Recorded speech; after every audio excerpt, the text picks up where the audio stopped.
just up late last night wrestling with the owner's situation and trying to think of a solution. This board has to come out.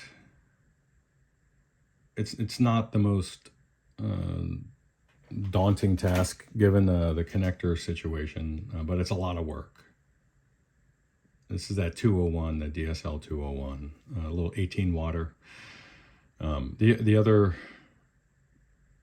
amp tech he sent it to, they don't work on these. And I get it, because you can't charge the actual labor and parts on a job like this because it fiscally doesn't make sense.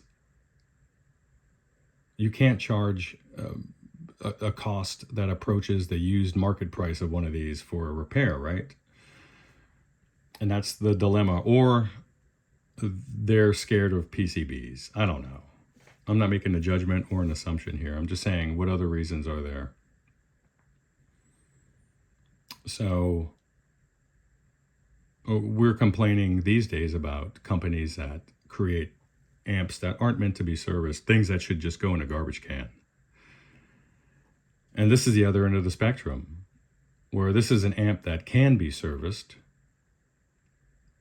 but you have technicians that believe they should be in a garbage can.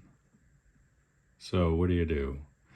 This is the guy's, this is the amp the guy wants. This is the one that he needs to use. So I'm going to go for it. This is his amp. I try to make a no amp left behind policy as the foundation of the business, and I can't always uphold that. That's a heavy load to carry there. But they're creative solutions. Sometimes that means working from the top side of the board, and sometimes you can't. So the main problem, this amp is losing signal in a few places. One of the places, and one of the chief complaints, is that the mids pot, the wiper is becoming intermittently disconnected from the conductive strip inside of the potentiometer casing, and I can't fix that. I can't tighten it up.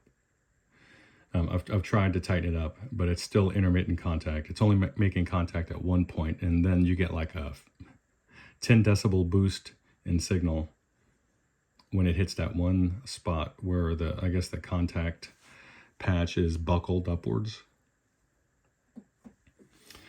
So the game plan is this. This amp was biased way too hot when it came in. The tubes were roasted. If I get proper volume output from a new set of output tubes, I told the guy, look, I'll lift the board and then I'll do what needs to be done. But the trouble with an amp this old is the lifting of the board is the most prohibitive aspect of a service to both the customer and the technician. So you're looking at the possibility of another aging component whose values escape my test gear.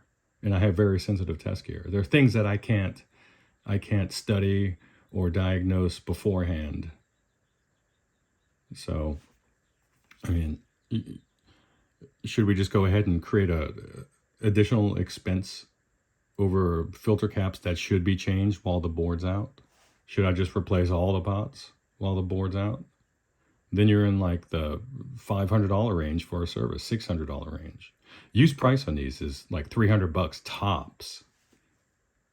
Tops. So that's the dilemma. But we have a staged plan that has a few fail-safe points there, as I mentioned. And if it doesn't work out, then it doesn't work out. And at least we're all going to walk away with peace of mind. And if this thing ends up in a trash heap somewhere, then we can sleep at night. Or we could look at doing some kind of a point-to-point conversion for a little mini plexi. Because this cabinet's still good. Bye.